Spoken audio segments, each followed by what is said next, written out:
Hi everyone, it's Lorelei with another Tiled for RPG Maker MZ tutorial. Today I'll be going over 7 more tips on making your RPG Maker maps in Tiled, building on this little map that we made in my last video. My first tip is to use Tiled's project window.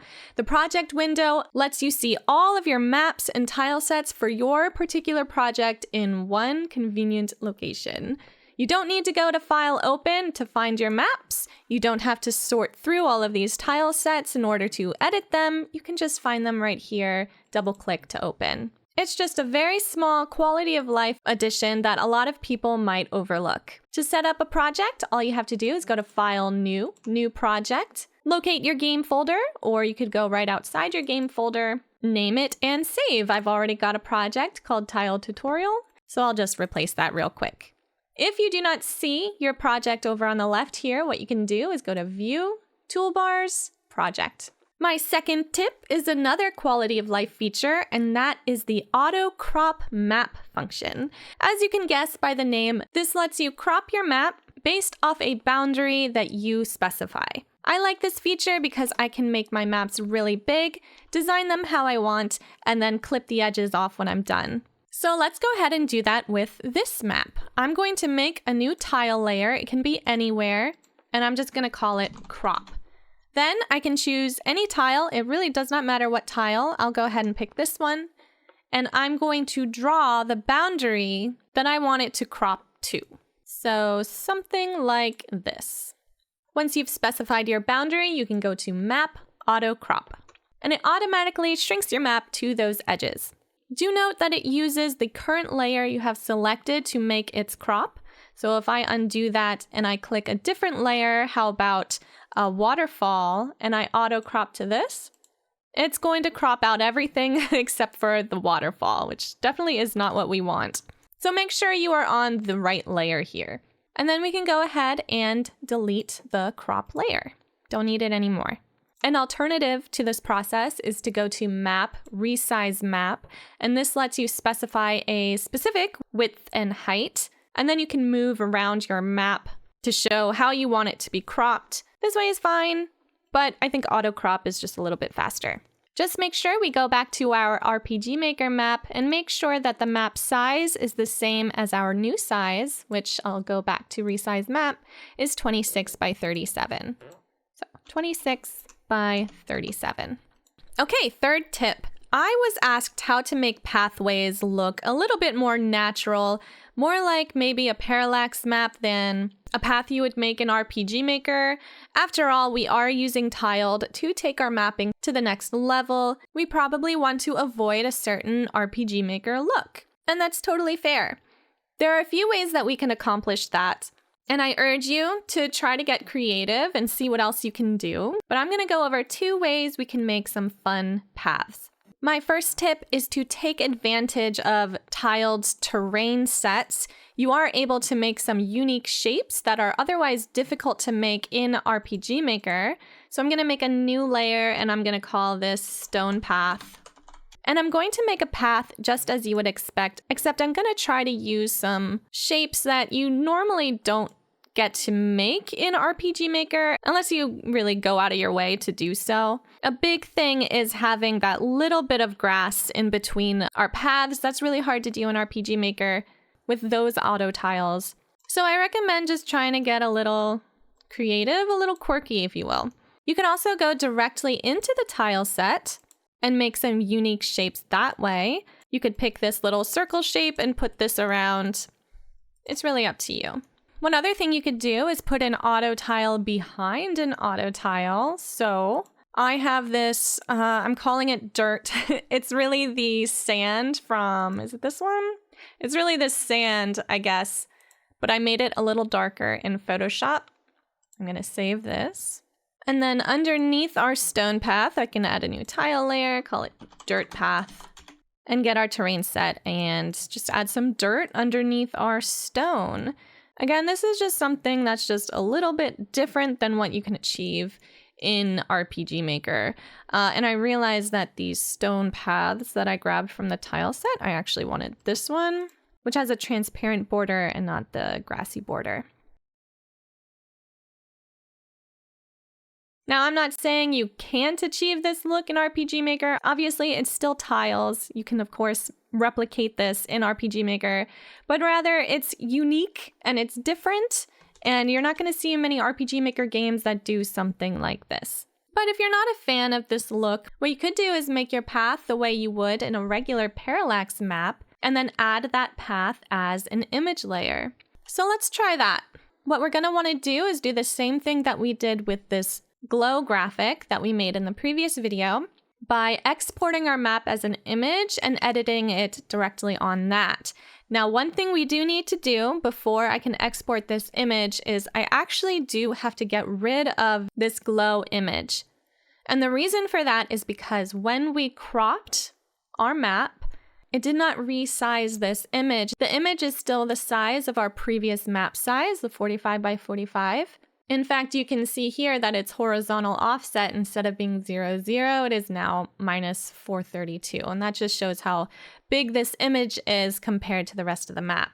When we export this as an image, what it would do is take that largest layer, or our image layer in this case, and our exported map image will be that size. We do not want it to be that size. We want it to be the size of our cropped map. So I'm going to delete this. What you could do is resize it yourself, or you can add the glow to this new image layer that we're adding. It's up to you. In this case, I'm just going to delete it. It's no big deal. Now I can go ahead and export as an image and save it in the maps folder. That's fine. I don't care. I'm also going to go ahead and hide our paths that we just made because I don't need them in our exported map. And then you will open up your image in your image editing software of choice. From here, it's really up to you how you typically parallax map, if you do at all. If you don't, the way I do it is through the pattern stamp tool. And what I have is a variety of patterns in this RPG Maker folder. They are all named after where they came from. So here's an RTP grass, we've got RTP stone, RTP dirt, and then I have a few first seed material patterns as well. And then I've got this guy that I can drag into my RPG Maker folder. To make a pattern, all you have to do is find what you want, highlight the repeating pattern part of the auto tile, and go to Edit, Define Pattern. Then you can name it whatever you want, and it will show up under our patterns. So with the pattern brush, I can click this charcoal shape that I have. I think it came from these Kyle brushes. I'm not sure. This was a long time ago. I'm pretty sure they were free, but any sort of textured brush would be good. I'm going to pick the stone path and probably make my brush a little smaller and just draw where I would want the stone path. I'm just using a mouse, nothing fancy, nothing special. And don't worry about going over things like the bridge. Technically, we're going to be putting this whole image in the below layer, but we're also going to be masking things out just for good practice. Okay, I think that looks fine. What I like to do is add a little inner shadow, kind of like that. You can play with the settings if you want, but this sort of makes it a little bit more dimensional, kind of makes the grass look like it's on top of the stone a little bit better. And how about below the stone, we add the same kind of dirt that we added as tiles. And I'm just going to border our stone with this sandy tile that I've got. It would look a lot better if it was darker, if it matched the cliff tile here, but I don't really feel like editing too much just for this tutorial. It's just for demonstrative purposes, so it's not a big deal. All right, I'm going to group these two layers. I'm going to add a mask to the group, turn on my grid, and with my mouse tool, I'm going to highlight the bridge, and I'm going to mask that out with a black fill.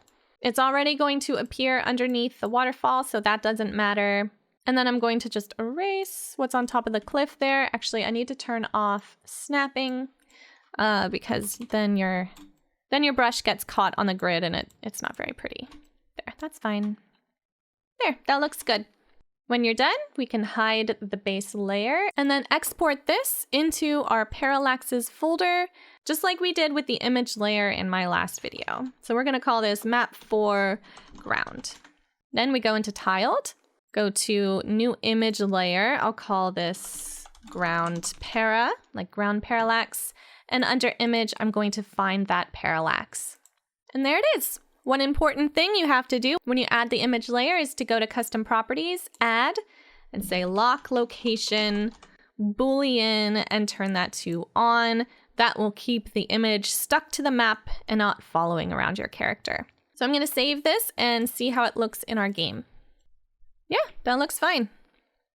My next tip is similar to what we just did, and it is about adding texture to our map. When I parallax, I love adding different colors and different textures and different patterns to the map. For example, lots of different grasses, just to bring it to that extra level. So it's not just a plain green grass. It's a lot more interesting to look at. Like the path that we made, we don't have to use Photoshop. We can do this directly in Tiled with tiles. And it looks a lot better, I think, than our janky little path here. What you're going to want to do is find some textury auto tiles. So I grabbed moss, I'm calling it, smoke, I'm calling it, and grass, or rather leaves. The moss and the smoke came from Dungeon A2, here and here. I just recolored this one. And then the leaves came from outside A2, this guy up here. So I'm going to go ahead and export this to our tile sets. And then just start painting our texture. So I'm going to make a tile layer underneath our paths, and I'll call it texture 1. And I'll grab this guy and go at it. You know what? We have to add it above a surrounding cliff. There we go. Yep. All right, I'm going to add another texture, texture 2. And then lay it on there. I kind of think of it as like adding makeup. You just kind of add layer after layer of different colors and different textures until it looks nice. Kind of like, I don't know, contouring. I don't wear makeup. I don't wear makeup that often, so I'm not sure. But I imagine it's like adding lots of different layers of, I don't know, blush, foundation. But in this case, they are pretty tiles to make our maps nice and pretty. So now I'm adding the green leaves. This one's my favorite. I think it looks really good. In fact, I would make my whole ground this leafy green if that wasn't too overwhelming.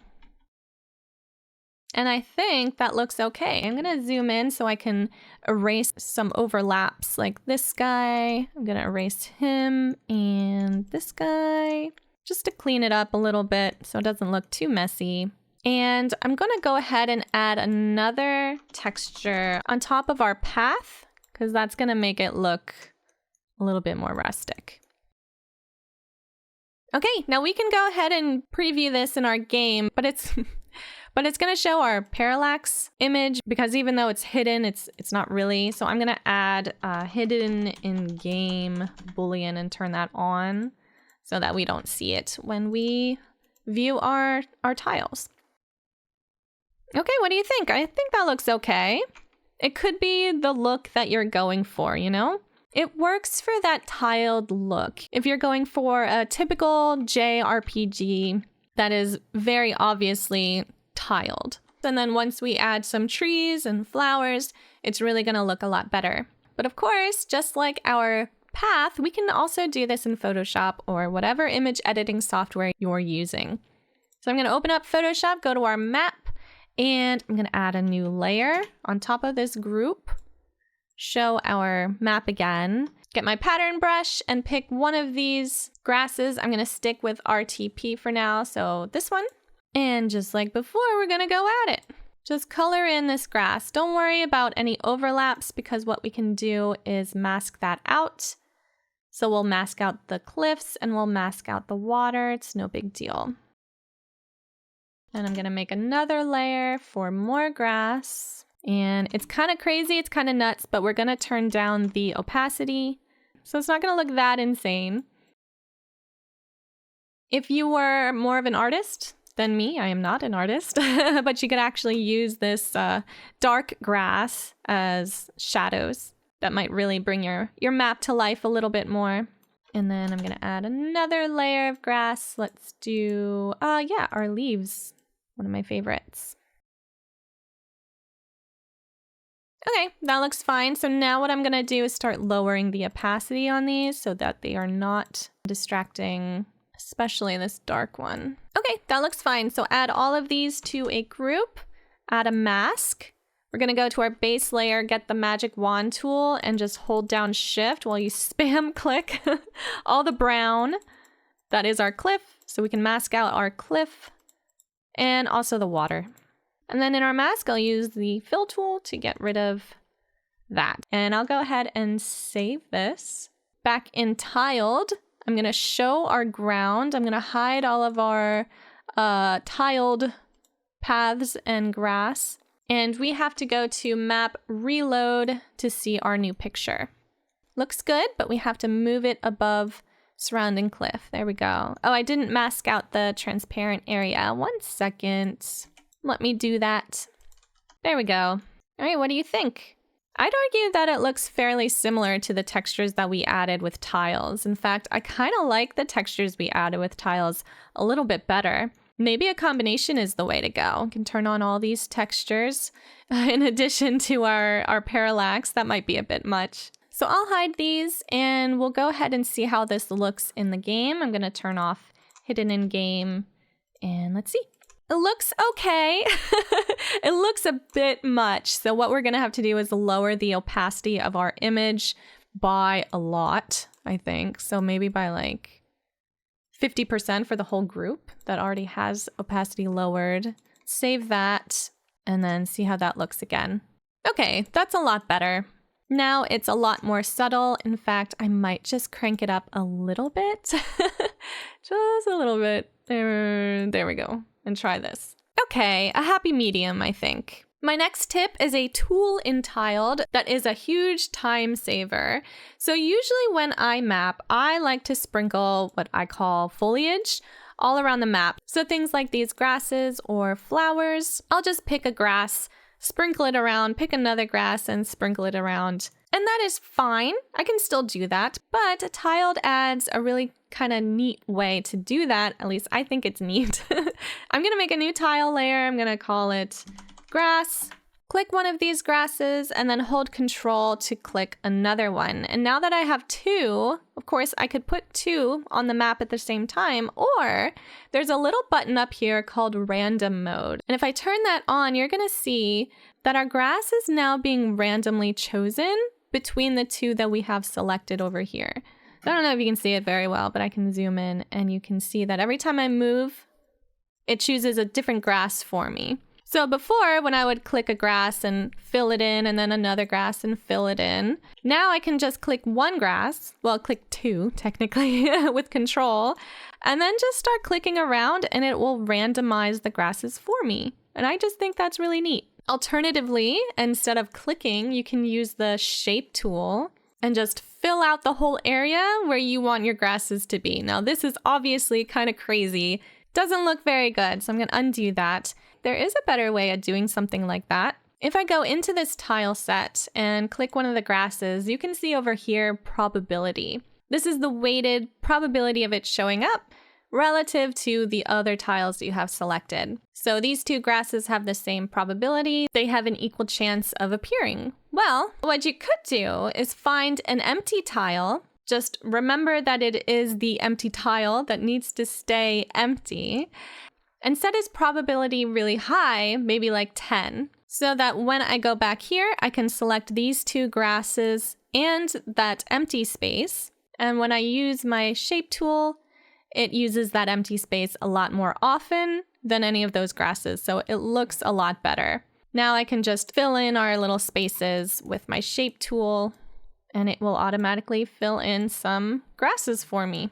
You can use this with flowers. You could use this with boxes if you want. Some open and some closed. Or if you have some houses, you can randomize the windowsills. So you're losing a little bit of control just for the sake of quality of life, I suppose. My next tip is about using objects to make your own RTP edits. So you don't have to use an image editing software to get unique tiles, especially if you're using the RTP. I'm gonna make a new object layer in our same as player group, and I'm gonna call this bushes and rocks, I guess. I'm gonna find that in our objects pane, and I'm gonna put down some bushes.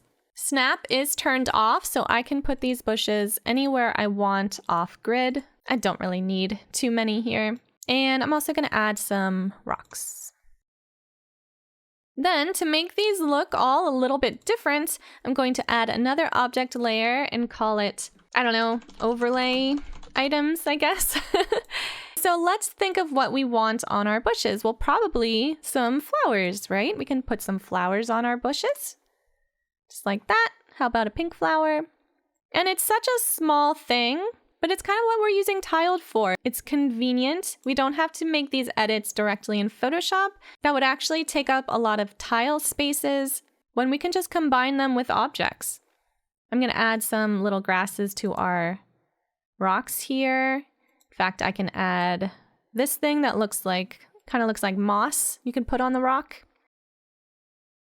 You can do the same with like tree trunks. So if I put a trunk there and a trunk there, maybe there is some grass growing on top of these tree trunks, or some flowers right there. Actually, if I go to select object, I'm gonna get rid of this one. I don't think it looks good right next to the other grass there. So I'll give that one another flower. There we go. Or, you know, if we had some boxes, say this one, and then we can add some crystals around that box so it looks, I don't know, a little bit more magical. My final tip is also about object layers, and it actually has to do with this same as player priority trick that Visustella added to the plugin. We went over it in my last video. And it's basically, if you put an object in same as player with priority 1, it will automatically layer with the character above or below, depending on the player's relative position.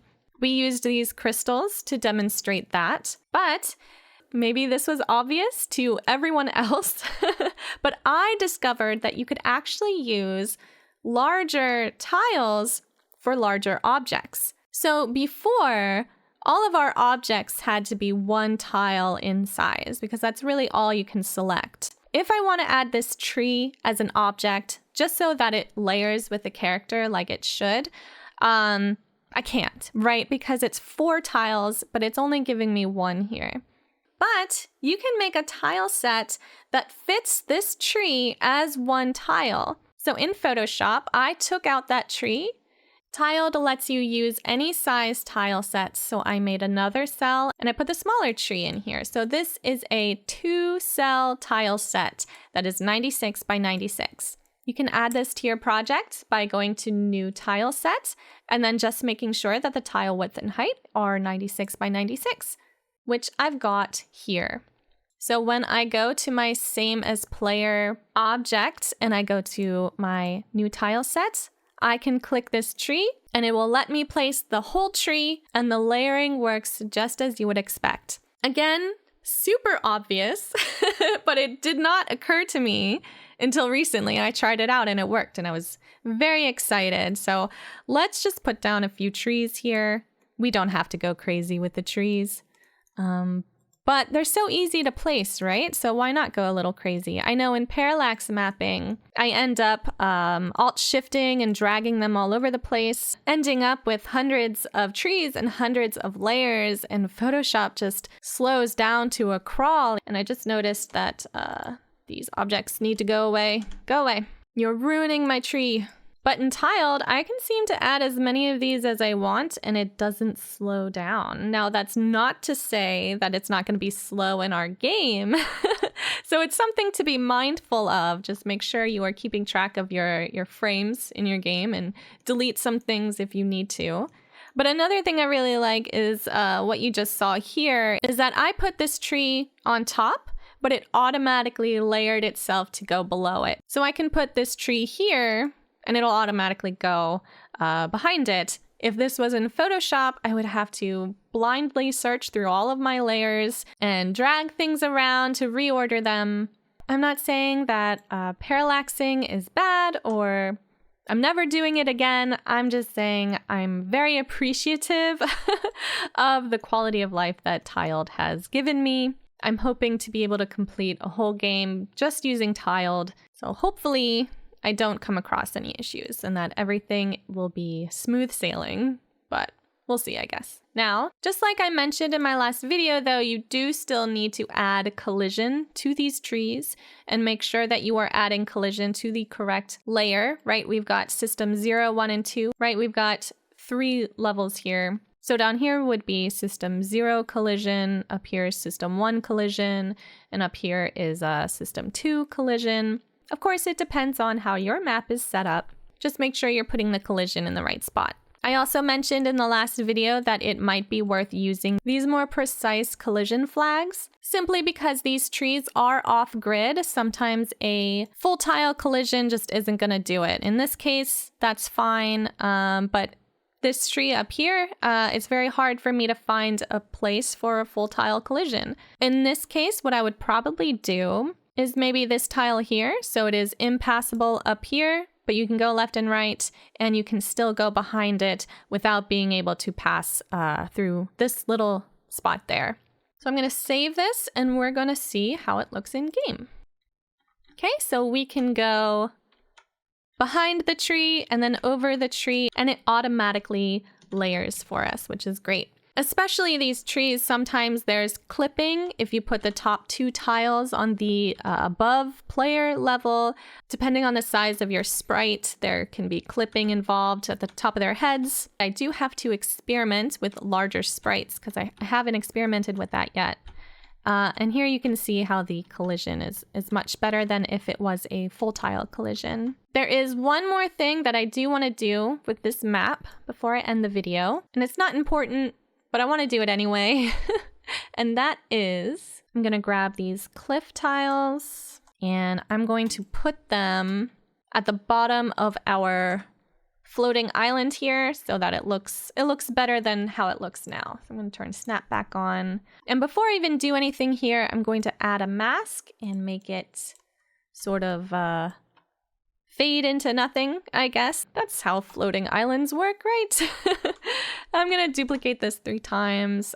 This one is going to be my left corner piece. This one is going to be my middle piece. And this one's going to be my right corner piece. And excuse me as I fill this in real quick. Okay, I think that looks a lot better. So I'm going to group all of these just to clean this up a bit, hide our base, and then resave this in our parallax folder. Hide system, reload, save, and it looks really good. So let me know what you guys think. If you have your own tips for using tiled, please comment them down below. I think we would all love to hear them. Hi everyone, quick final edit or addition, I guess, to this video. I was making the thumbnail and decided to spruce up the map a little bit just so it looks nice, you know, in the picture. And I just wanted to quickly tell you guys what I did. So first I increased the opacity of our grass layer before it was pretty low. And that was because on a completely blank map, I didn't think it looked that good. But that was on a completely empty map. After we added all of the trees and the decorations, I think the grass looks a lot better. I actually really like how it blends into the pathway that we made. The second thing I added was shadows. Shadows was going to be an extra tip in my list of 7. It would have been 8 tips, but I've mentioned this before in my other videos. I'm not entirely convinced that I do good shadows, so I didn't want to pretend like I knew what I was doing while teaching you guys how to make a nice looking map.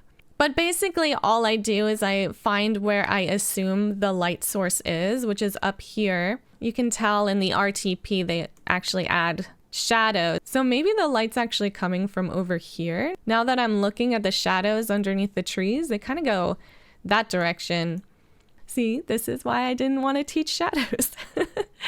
Anyway, what I did was I exported the map with the trees, right? Because before we exported the map completely blank. But now that we have trees, I wanted to add shadows underneath the trees. So I brought that in. It's underneath all of our layers here, so it looks a little strange. And then I just made a new layer and I grabbed a soft round brush, made it black, and just started filling in where I thought the shadows would go. So there's the main shadows on the cliffs, And then I also added shadows underneath the trees. So then I saved this as one big parallax overlay. And that's how it looks now. And then I also added flowers to these trees, just like how we added flowers to our bushes and rocks. So originally what I wanted to do was add the shadows as a layer above the player. So if I save this without shadows, and then save the shadows as another parallax, an extra parallax, then we've got no shadows, right? This is just the ground parallax. And then in above, I would add an image layer called shadows. And then I would add that parallax image. And then I just have to add lock location to on. But when I did this, I don't know if it's a bug in the game or maybe I'm misunderstanding how image layers work, but as you can see, it's so much darker than it should be. Even though it looks fine and tiled, for some reason it's super dark in game, which could look okay, I guess, depending on your goals for your map, but I'm not a huge fan of how dark this is. Let's try lowering the opacity and see if that looks any better. Yeah, okay, that's not too bad. So there are some discrepancies between the engine and in tiled. So even though it looks fine in game, if I were to reload this, it doesn't look like there are any shadows at all in tiled. So I don't know, just something I wanted to mention. That is all. Oh, you know what? Something happened with our cliff here. There we go. I don't know what's going on. Another thing I actually noticed was these pink lines on the map. Where are those from? I don't know where these are from. They're not in tiled. I could start just getting rid of some of these layers that we don't need, merging things down. I mentioned that in my last video that you do not want so many layers. We're also supposed to put priorities in the custom properties for most of these. That's also why we need to consolidate layers, because you don't want your priority numbers to go super high. Anyway, thank you guys so much for watching. I hope you guys make some beautiful maps in tiled. If you liked this video, please consider liking and subscribing for more RPG Maker videos. I will see you in the next one.